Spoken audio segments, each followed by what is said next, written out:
We're at the Huntington Beach Library, and it's the 2026 Surf City Author Fest, their first year hosting this event. We're going to come on by and explore, so come join us. Let's go. We got passes this time, by the way.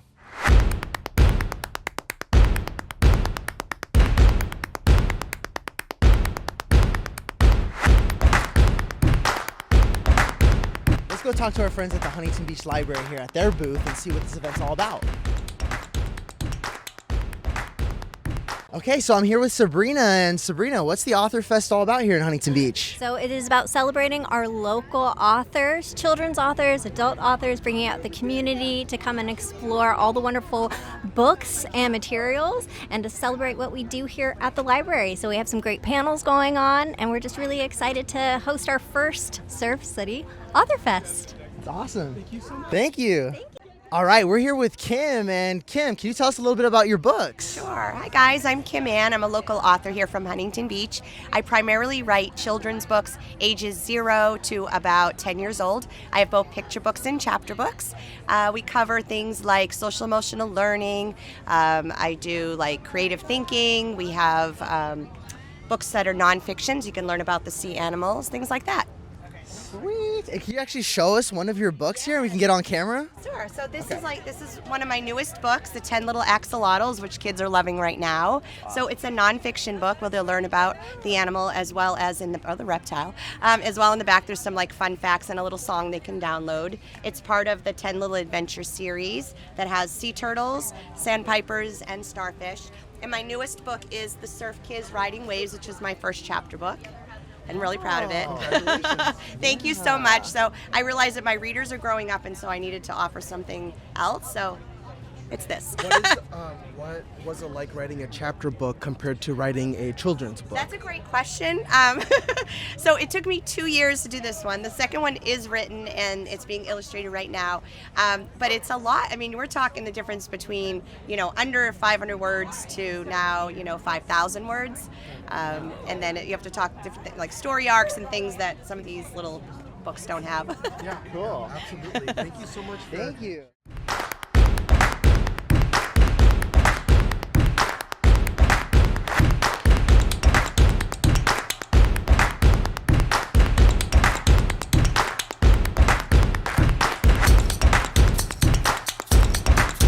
I grew up watching Dragon Tales, and I saw these books right here, and it just reminded me of my childhood. And she shouted out Dr. Seuss and Hungry Caterpillar, so we know Kim. Good choices, Kim. All right, so we're here with Carla Fountain, and Carla, could you tell us a little bit about your work? Yes, this is a travel memoir about an around-the-world bicycle journey I did in 1991-92, so before cell phones, before GPS. And well, it was, you were really gone. You were gone, and we went to many different places. We got an around-the-world ticket. We were gone for a year, and we started in Europe for 2.5 months. And then we flew to East Africa and bicycled through Kenya and Uganda for 2 months. And then we flew to India and bicycled through southern India for 2.5 months. Then Thailand for a month, Vietnam for a month before it was open to Americans. We managed to get in, and Bali for the last month. So it was life changing. It was really something, because travel by bicycle, you stop in places where no one else stops, and people will want to talk to you, and they ask you, oh, come home with me, and there were just 2 of us. So it was my then husband and myself, and so people were really open to coming towards us, which is what we wanted. We wanted to explore in a slow travel way, close to the ground. And could I ask you what one of your favorite places or experiences are, whether it's in the book or not, behind the scenes, up to you? Yeah, well, we had planned this out, looking at like, when's the monsoon? We don't want to be there. When's the rainy season in many countries? And so, and we had the round world ticket, but we did 2 unexpected countries. It was like serendipity. We met people who said, oh, you need to go to Uganda, not just stay in Kenya. And that was fascinating, because there was no tourism then at that time. They were still rebuilding from the war. You saw rusted tanks, the Idi Amin's time. And then the second one was going to Vietnam before it was open to Americans. Okay. And that people were just embracing us, and it was such a warm and beautiful part of the journey. So the two things that were totally unplanned were the highlights. Yeah. That's how it is. That's awesome. Yeah, just allowing yourself that permission to follow hints and unexpected things that come that feel right to do. Here at the Surf City Author Fest, we're here with Josh. Josh, could you tell us a little bit about your books? Sure, yeah. My latest series is called Doomsday Camp. It takes place after the world has ended, where all the remaining humans have mutated and become weird. And it follows Doom, the son of a great warrior, who's the first one born normal in a long time, and he has to figure out what his weirdness is, too. Sweet. And could we know a little bit more about how you got the art and this beautiful cover? Sure, yeah. I'm actually the writer and the artist, so I did it all myself. But yeah, I love drawing fun, creepy, weird things. These are some of the monsters that have been featured in some of my books over here. Okay, let's check these out really quick. Check this out. Dang. Toilet shark, I love How did you come up with some of these monsters? Well, this series, which is called Tales of the Brothers 3, is actually loosely inspired by true events. We really convinced my younger brother that there was a shark in the toilet. And years later, when my first book came out, my mom was like, "You didn't really do this, did you?" And I said, "Oh, yeah, we did." And she was like, "I wondered why he was so hard to potty train."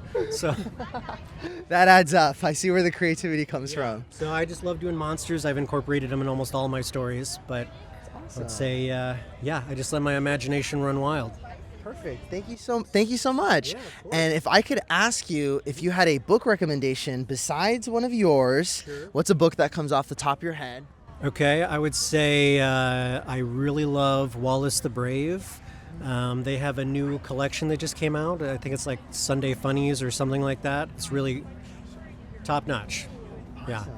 Awesome. Thank you. And what is your favorite monster outside of your own stories? Did you have one that you were really interested in growing up? I would say favorite monster-wise, probably, I don't know if you guys ever saw this movie, but there was a movie that came out when I was a kid called The Monster Squad. Has all the classic MGM monsters in it, but like a bunch of kids meet Frankenstein and he becomes their best friend. And that was always what I wanted, was a best friend that was Frankenstein. Nice. That's cool. I think our version was there's a movie called Scooby-Doo 2 Monsters Unleashed where it just had a bunch of the classic monsters from the show.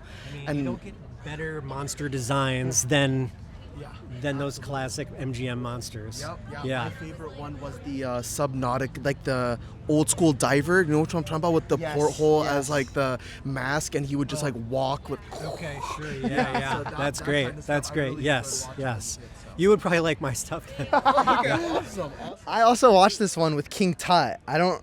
Yes, I remember the King Tut one. Yeah, sure. I loved the King Tut one. The Scooby-Doo with King Tut, you mean, right? There's that one, and then there was also this completely other show with King Tut. It was like a kids show. Okay. I'll have to remember in post, but come back. We'll come back to you. We'll come back to you. Thank you so much. Yeah, it was a pleasure. Yeah, of course.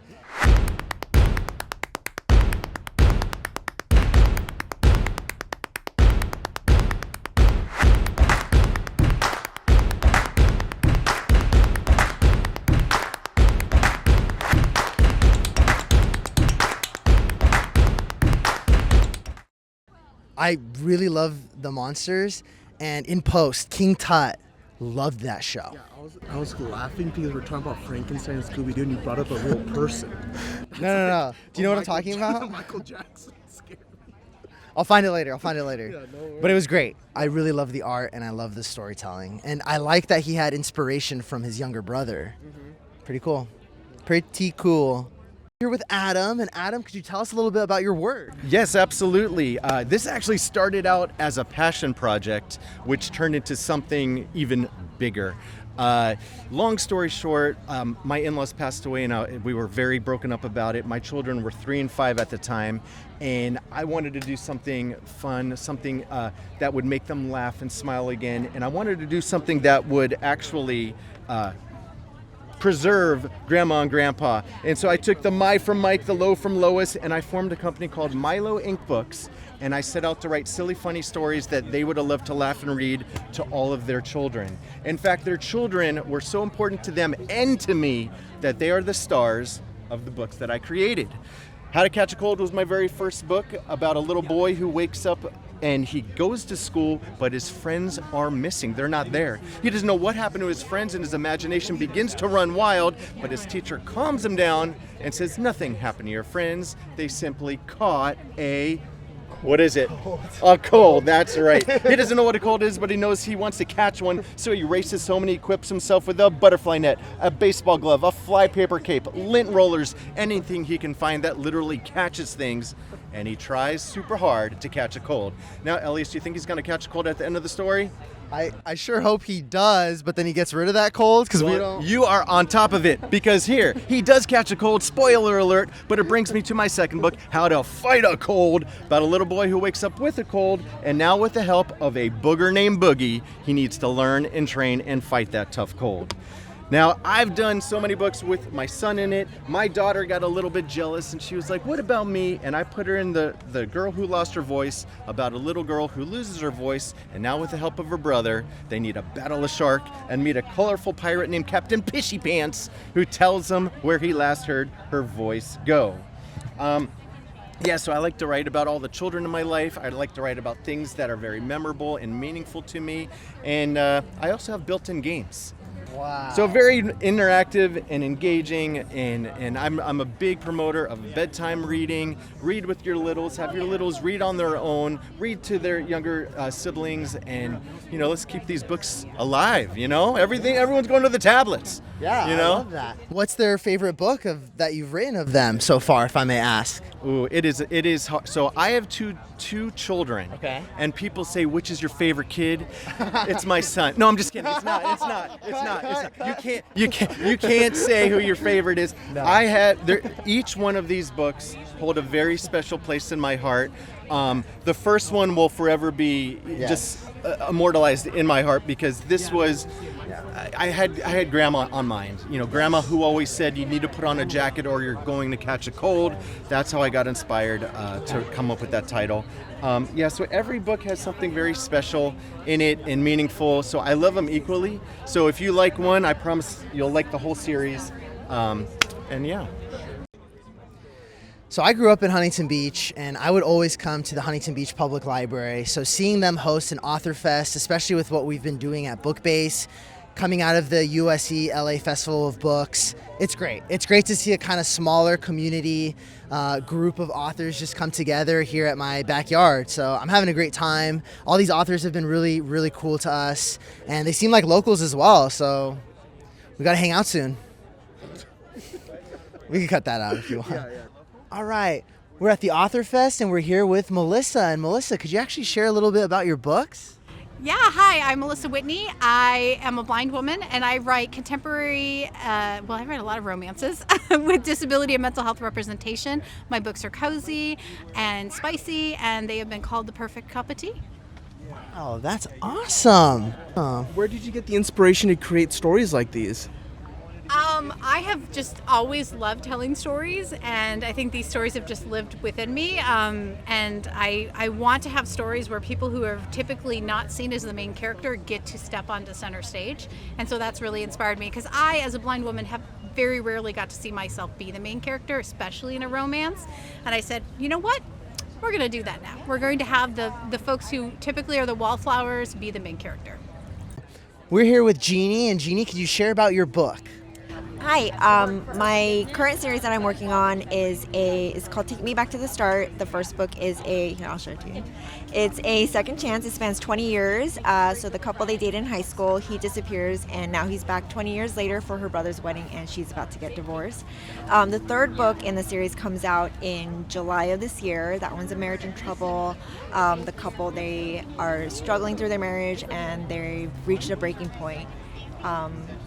So I write a lot of contemporary romance, a lot of like Friends to Lovers, Second Chance. Those are the kind of books I write. That is a very juicy story right there. If I was at my brother's wedding and I see a girl from my past, I'd be like, what the heck are you doing here? Yeah, that's very cool. That's very cool. Where did you get the inspiration for these stories? Have you always been a fan of contemporary romance? Yeah, that's just kind of my jam when it comes to romance. I kind of like the angsty, the yearning, the tension that builds between the characters. As a reader, what is one of your favorite stories that is part of that genre that you feel like is like a classic for you? You know, it's hard because this is so interesting about me. I'm not mainly a romance reader. I write romance. I don't always read romance. Like my last book that I read was Project Hail Mary. Oh. Yeah, we just read that. Yeah. Out of the romance realm. I mean, I don't think there's even a, a character in the story that, yeah.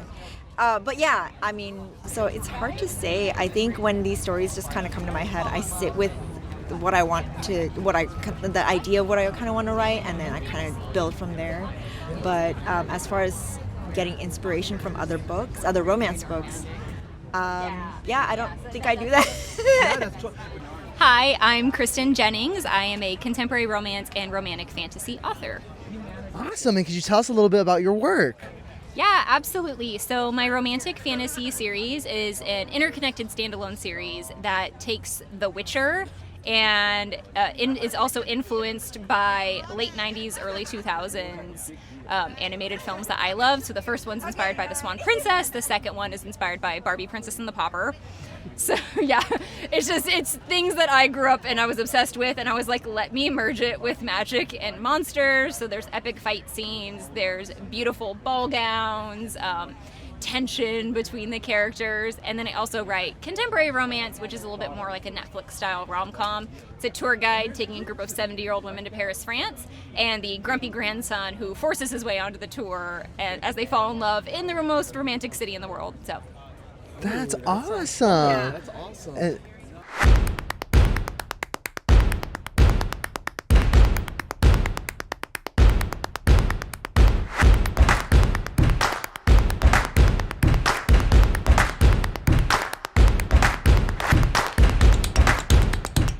Okay, we got Scott McCrae over here, and we're at the Author Fest. And Scott, could you tell us a little bit about your books and a little bit about yourself? My name's Scott McCrae, and I write westerns and thrillers. Okay. I've written 45 westerns, believe it or not. And I'm delighted to be here, and I'm a Huntington Beach resident, so nice to have a whole bunch of authors here in Huntington Beach. And I'm actually a Huntington Beach resident as well. Oh, really? That's right. Okay, whereabouts are you? I'm over on Warner. I grew up here. I went to Golden View Elementary School, Mesa View Middle School, and I went to Ocean View High School. Okay, I'm a New York transplant, so I've only been here for 10 years, and let me tell you, Huntington Beach is 100 times better than New York in every way. Wow. We got this on camera. Are you sure you want this out there? Let's do it. Nothing could get me back to New York, not even a crowbar. It's like, no, I'm not going back.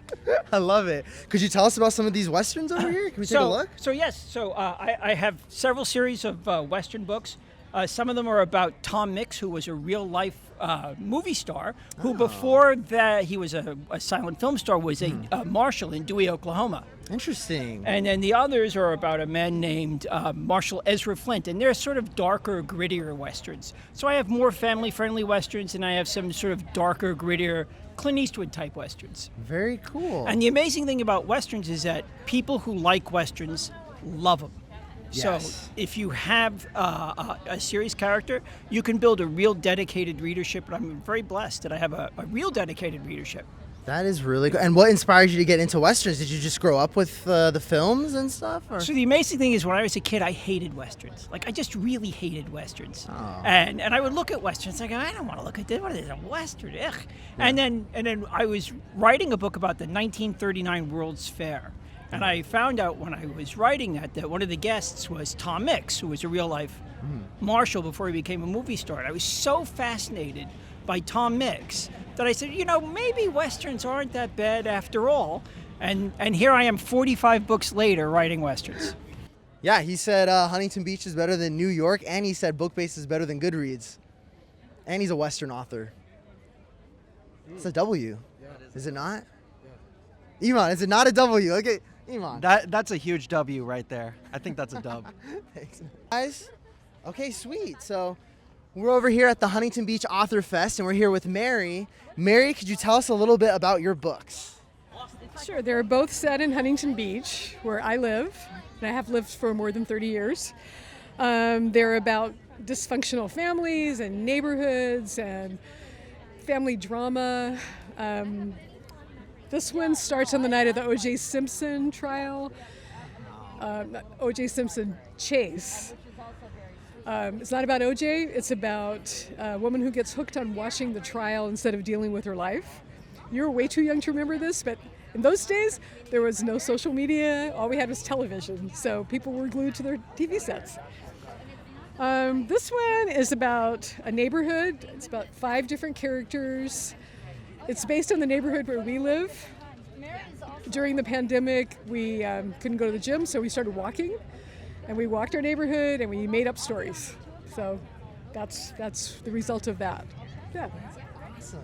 Thank you so much, Mary. So you wrote this one first, is that correct? First, yeah. This one came out in 2021, and this one came out in 23. Yeah. That's amazing. I actually never thought about reading a book about Huntington Beach or like the settings in Huntington Beach. So having an author that grew up in Huntington Beach wrote a book about Huntington Beach, and they might reference a couple of streets or stores or locations that I know. It's wild. It's very surreal. So I might have to check that out. What's that? Come on, anyone. I think that's the neat part about that is like you can like identify those areas, and like when you're talking about it in the story, you're like, hey, I know where that is, and visualize it a lot stronger than somebody that isn't. And that's like something that I really enjoy. It's like, yeah, it's something that connects with me when reading a book to like that. Yeah, the setting's super important. So this is where we grew up over here. Of course. Okay, so Amanda, please share a little bit about your work. So I have both nonfiction and fiction. The nonfiction are award-winning stories about how mental illness impacts the family. So the first one is told from multiple POVs, the spouse, the 3 children, and even him. And then a clinician, Dr. Javier Amador, the author of I'm Not Sick, I Don't Need Help, wrote the foreword to explain anosognosia. And that's him on the cover, showing me where he used to sleep in New York's Central Park. Wow. He legit traveled to over 30 countries as a self-proclaimed prophet of God before coming back homeless and disappearing. And we had him in the National Database of Missing Persons for about 8 to 10 years. Okay. I transcribed the original letters and emails he sent me from around the world. And then 10 years later, I found him. Just so I could write the sequel, you understand? You had to find him. Right? And the reason I found him was actually book 1. And if you're wondering how, that's why it's a story. That's right. That's right. Okay, Find out and then right here. is it weird to say trauma's my thing? Because okay, it is. So my series are called Trauma, Resilience, and Hope is the tagline of the Desert to Dream series. That right there is the prequel, Sway with the Wind. Then we have Dare to Dream, Reach for Hope. There are a total of 6 books. I'm going to finish it. I'm writing the last one. And what's super fun about these is they are interconnected, meaning duplicate timelines. Characters show up in each other's stories because you think you know your friends, but when you go into their house, you don't know what their life is really like. So this one's got a military dad with the hard hand, heavy-handed, and they're best friends. And here's, because I'm kind of a dork, you want to see something Yeah, cool? let's see it. When you put them all together, they're going to spell out dreams in a rainbow. That's smart. Dude, right? And everything on the covers must be native to the Mojave Desert. The Joshua tree, Anna's hummingbird, purple lupine, the red-tailed hawk, and the buttes. So this is kind of, and inside everything in there are original photos or artwork that I took that shows up. I do details down to what was the weather February 26, 1988. So because I want it accurate. Lake Los Angeles, have you heard of the place? I have not. So 2 facts about Lake Los Angeles. 1, there's no lake. And 2, it's nowhere near Los Angeles. That one first prize in California Writers Club for best opening line. And yes, the place is real. I grew up there for 13 years, and it's too good not to write about. That's awesome. the This series. Is where these are taking place at Yes, Lake all Los of them. Angeles. So this is how it became, which is kind of a scam of a town, but spoiler. And so book 1, book 2, and then like I said, the next one it deals with, so this one's a single mom.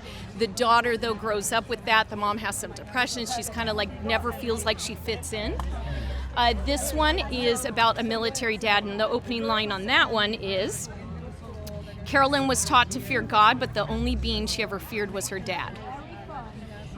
So, and the next one is LGBTQ centered, and then we've got some misogyny. I do a little trauma all the way around. So if you're looking for a light beach read, keep on moving. So we're over here with Elle, and Elle, if you could show us a little bit about your work.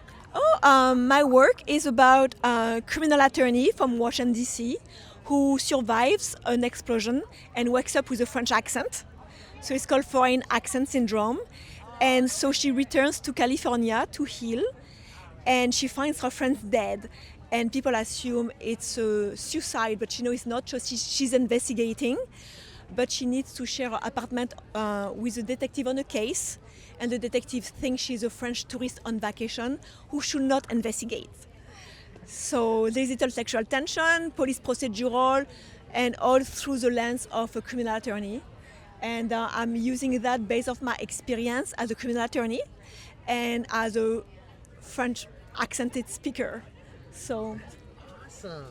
And if I could ask you, how long did it take you to write this, and when did you write this and get this out there?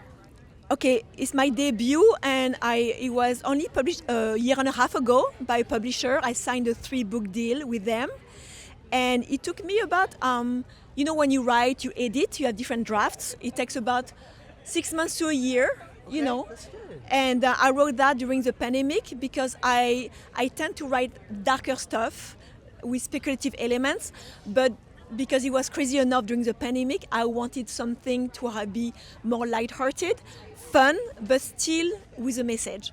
That's great. And are we going to be looking for a sequel or maybe another book that you're working on, Al? There it is. Let's talk about these. Actually, there is number 1, okay, number 2, there it is, and number 3 coming out in November, and it's based on the 3 wise monkeys. So the first one is Hear No Evil, does the way we sound dictate where we belong? It's about identity. The second one is, does the mask we wear align with who we are really in terms of authenticity? And the third one, Spirits of the Law, is about the hidden history, and women voices. Sweet. Thank you, Al. So we're over here with Mary, and if Mary, you could show us a little bit about your work and tell us some more about it. Sure. Hi, I'm here with my 5 books.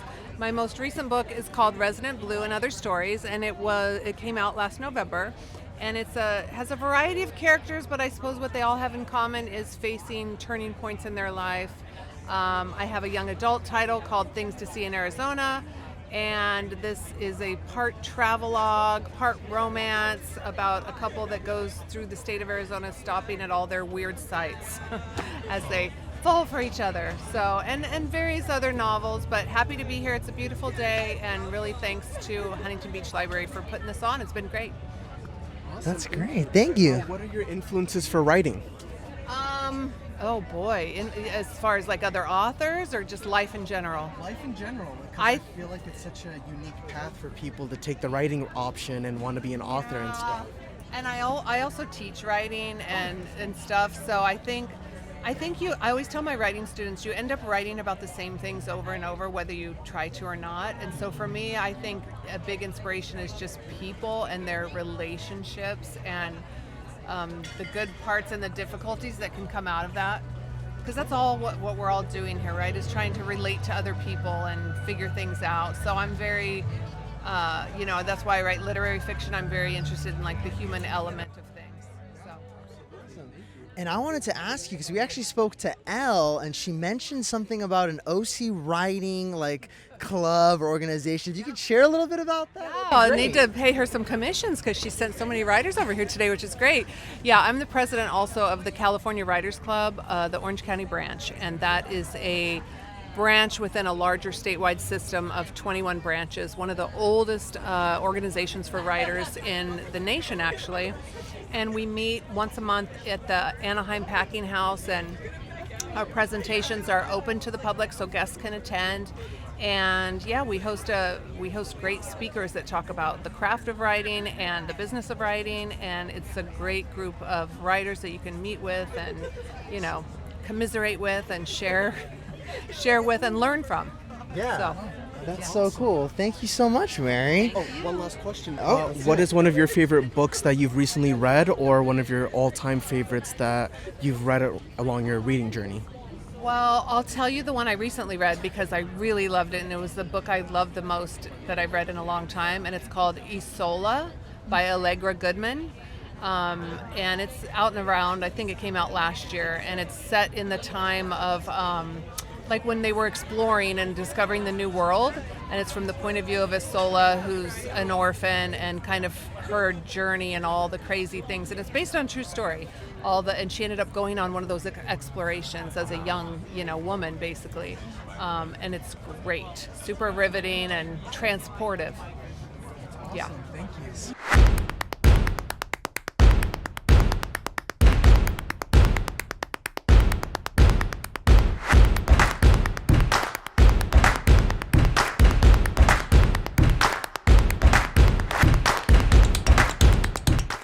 All right, so we're here with Natalia, and if you could tell us a little bit about your work and your books, we'd love to hear about it. Yeah, so this is my poetry collection, The Most Spectacular Mistake. And it is basically a poetry, verse, spiritual nature, and also breaking patterns. I'm Mexican American, and so being Mexican American in Orange County comes with a lot of layers and a lot of complexities. So I write about that and the complicated nature of being a woman of color. Awesome. Thank you so much for sharing that. Would you be okay with sharing a piece of work that maybe we could have? I think that'd be great. Yes. Let me see. Does it matter how long? Just a snippet? Whatever you're comfortable with sharing. Yeah, whatever you're okay with, just see. Okay. Strawberry fields are forever. Legs and arms aching, I would run to the door, excited for an embrace. They'd back away. No, mija. My father denies it now. My uncles chuckle and grab another beer. My grandfathers hum under their breath, but strawberry fields are forever. I'd lift my hands against theirs. Was it dirt or were their hands that brown? Splintered, broken, strong, comforting. Able to hold my weight, tap their fingers to Richie Valens, spin records on the weekends, then bend their backs against a hot Khalifa sun on Monday. Blood disguised by the sweet juice mixed with a day's sweat was our normal. On the occasional day when carts were hauled in, I cheerfully scarfed them down and giggled, a child too young to perceive that strawberry fields are forever. Thank you so much for sharing. Thank you, Natalia. That was amazing. Really appreciate it for taking that time and stuff. Yeah. Yeah. Oh, sweet. Oh, what? Okay, that I didn't. Did you see that? Did you catch that? Okay, I'm zooming in. Catch that? Okay, I was like, did I move that or? No, that's awesome, Brandy. Could you tell us a little bit about your story, your books? Sure. So my name's Brandy June, and Goldspun is my Rumpelstiltskin retelling, and Magic at the Grand Dragonfly Theater is about two sisters in a magical Victorian theater. Awesome. Yeah, I've always been a theater kid, but I actually started studying magic as part of my research for my book because I wanted there to be like real world magic and fantasy magic kind of coming together. So how do you go about studying magic then, if I could ask you? Like, what are some things that you learned, some tips we can kind of learn from you? So I actually started taking classes. So I take classes at the Magic Castle in Hollywood. And it's really fun, even if you're not writing a book, just to kind of learn new skills. Yeah. No, we actually were at the panel, what you were speaking at. Yeah, and we really liked what you had to say about not only the consistency behind writing and how hard that can be, but also the fun of it as well, and how you gather your experiences as a storyteller, as an actor, and apply it to your writing. We actually have a friend that's an actor. His name's Sal, and while you were talking, I literally looked at him. I was like, oh my gosh, like just like our friend. I think if you guys are really good friends, you would buy this for Sal. This very much is my love letter theater, because I will say I started as an actor. So I think that's why I kind of go into my story's character first, because I just have always loved that, like, as an actor, really you're embodying the story and the character, and that's where I started, and then eventually went into like masterminding the entire story as a writer. Right, absolutely. How long did it take you to transition, or like how that went, that path of from acting? It wasn't linear. I started as an actor. I kind of got into like marketing. I got my MBA because I needed a more reliable source of income, but I still missed more of that creative output. And initially I was like, I don't know how to write a whole book. That's impossible. So then I started with like short stories and short plays. I'm like, I can't write a whole play or a whole book, but I could do 5 or 10 pages. I could do that. And once I started that, it was like, oh, well, maybe I could do like a 20-page story. I I did NaNoWriMo for a few years, so I'm like, oh, I could actually write all the words. And then once I'd written all the words, I could go back and edit them and make them better. So it kind of was a progressive thing. But what I realized as an actor or as a writer, it's ultimately my love of storytelling and sharing magical experiences with other people. Yeah, I mean, this has been a really fun event. I think it's a lot more inclusive. Not inclusive, I guess it's a lot more interactive than how it was at the Festival of Books because of just the sheer size of it. This one, there's only, a handful of booths, but you can clearly tell that, like, there's so much personality here. And the fact that it's associated with the library, it just feels like a very good homegrown event. It feels like this is something that a bunch of neighbors got together and put together for us. Walking by and talking to the different people and getting different stories. And, I know Elias is the one that's holding the mic, but, being behind the camera and being able to capture that kind of stuff, it feels really good. And I think it also validates what we're doing with BookBase. The whole mission is to bring community together with reading. And events like this makes us feel like not only are we also being heard, but it also seems like we're doing a lot more with it. But yeah, let's go. Let's keep on walking. Come on. Awesome. Actually, what you have here is my premiere novel. This is Children of the Stars. It concerns a flight officer who happens to be all of 16 years old, who was raised on a generational ship, treated as one of the crew, a lot of highly technical skills, knows a lot more than people twice his age. The ship comes back to Earth in a very dramatic, falling apart kind of way, so there's no way off of Earth. And then he finds himself subject to being put into high school, which is remedial suburban high school, kind of the reverse fish out of water thing going on I have here. That is very cool. What is your inspiration for creating the story? The inspiration that I had originally for this was listening to the Rush song Subdivisions. I don't know if you know that or not. I believe I've heard it. The name is familiar. It's an older one, but because I'm an older guy, I like Rush. So, but that started it, and I started thinking about it from there, and it kind of blew up.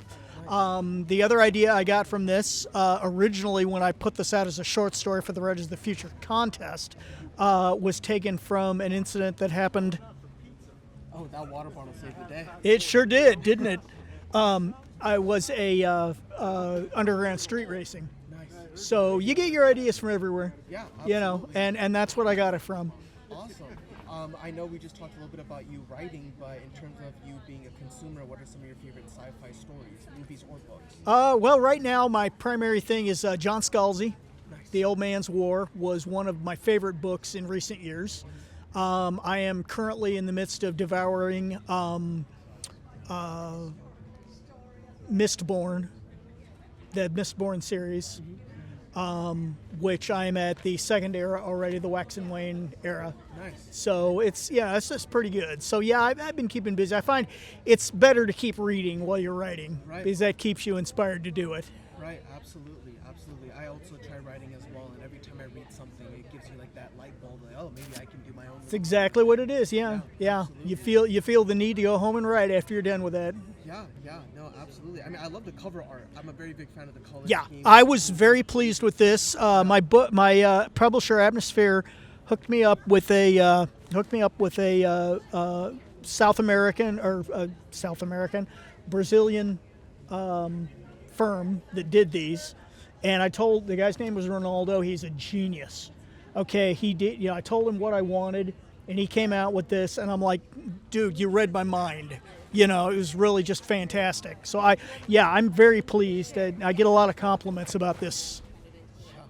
Well, I go to quite a lot of events besides the Surf Festival, and it's been incredible. Not only has it got a fabulous space, which allows you to come and really film everybody easily. It's not everybody on top of each other like you had at LA Times, but this is very friendly to people who are just literally coming into the library and might just stop by and go, ooh, there's something for children, or there's some sci-fi.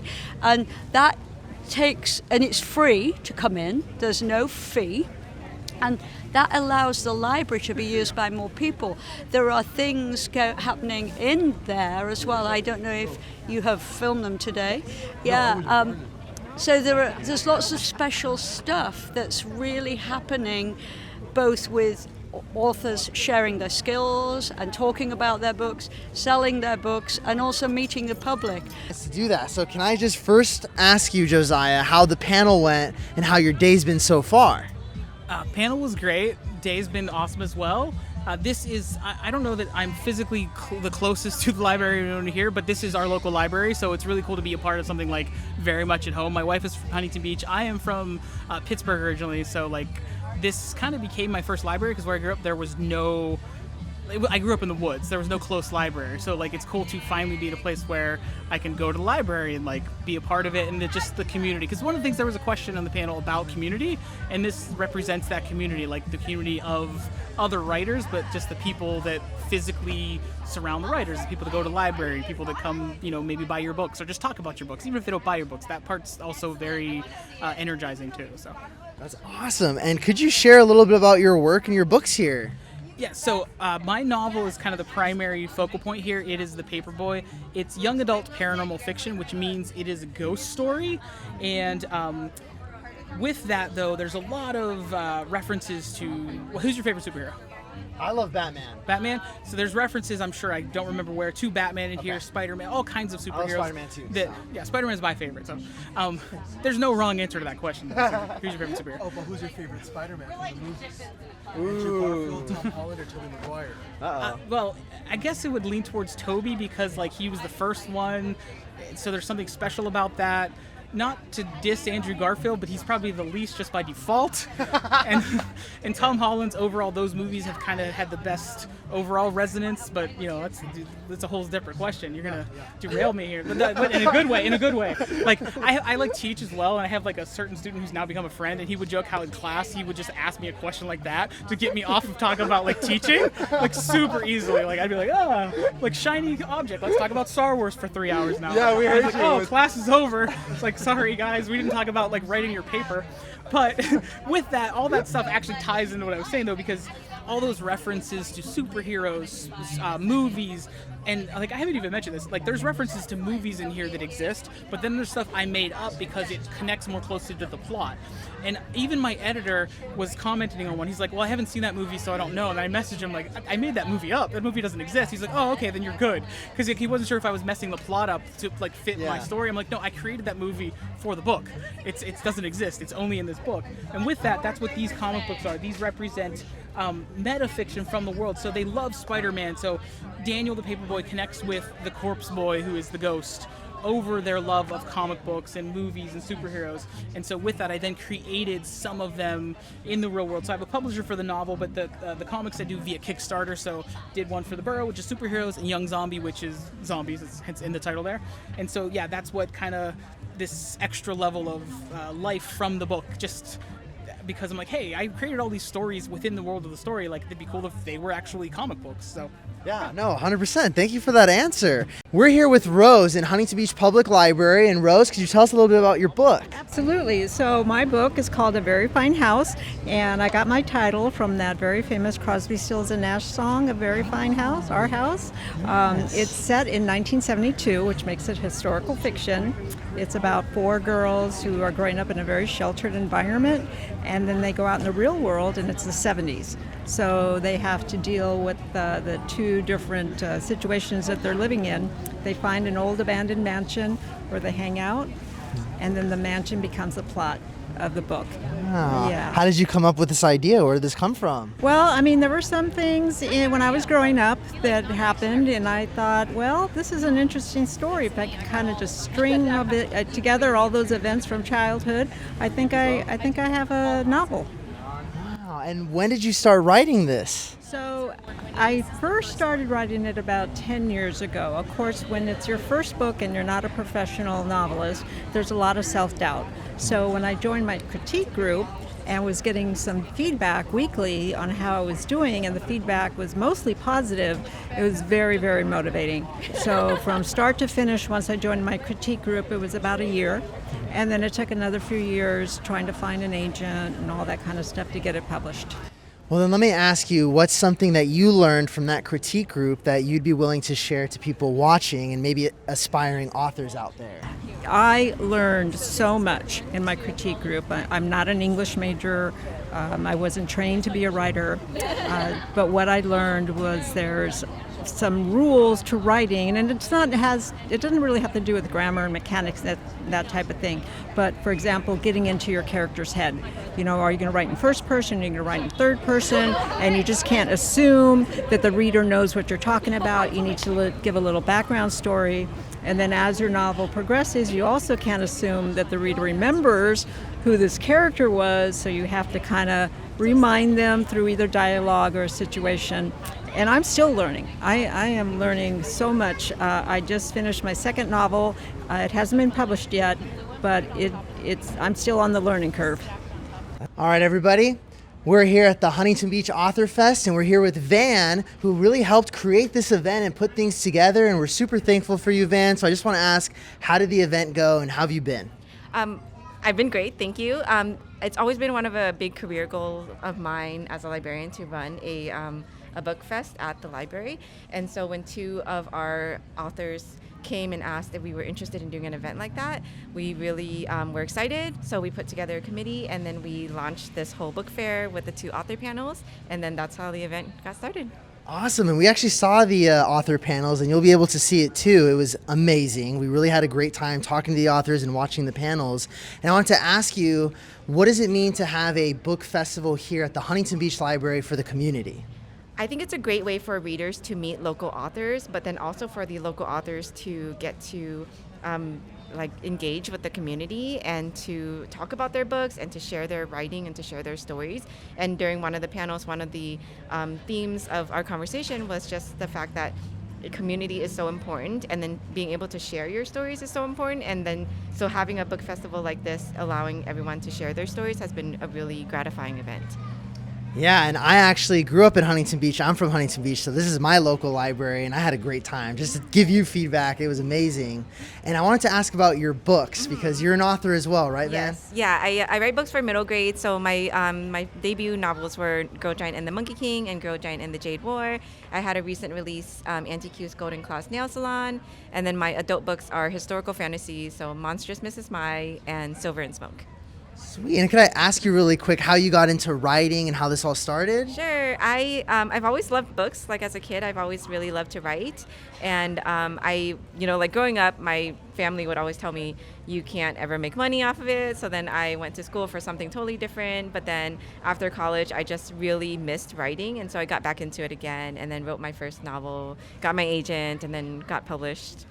Sweet. And if I could ask you for a book recommendation other than your books, to shout out over here, what's a good one that comes to your mind? So middle grade, I would highly recommend Dream Annie Dream by Waka T. Brown. It's just such a, she has a very, compelling middle grade voice, and just captures that childhood, whimsical, but still coming of age sort of feel. And I just really enjoy all of her writing. And then for anything adult related, I really love Blackwater Sister by Zen Cho, which is about this woman who moves back to Malaysia and then gets haunted by her gangster grandmother. And it's just a really fun and adventurous novel. Yeah, that sounds awesome. Well, Thank you so much. You heard it here from Van at the Huntington Beach Public Library. Okay, so we just did the Author Fest at Huntington Beach. We had Iman over here, and it seems like you really liked the event. Iman, what did you just do right now? I just registered for a library card at the Central Library, and this event has moved me that much. And it was split of lightning fast that I just went in and got my card. So, literally during the interview, the guy goes and signs up for a library card. That's how you know we're making magic. We're making magic. That's what I'm talking about. We've met up with a lot of great authors, and we've just been having a great... Sorry to interrupt. I know I told you that my son was my favorite, and that's not the case. It's actually my daughter. My daughter, if it wasn't for her, I wouldn't be a father, and I love her so much. She's so creative and beautiful and talented, and it's my daughter. Actually, no, that's not true. I love both of my kids evenly. They're equally the best. I love them all. That's it. Thank you very much. Bye.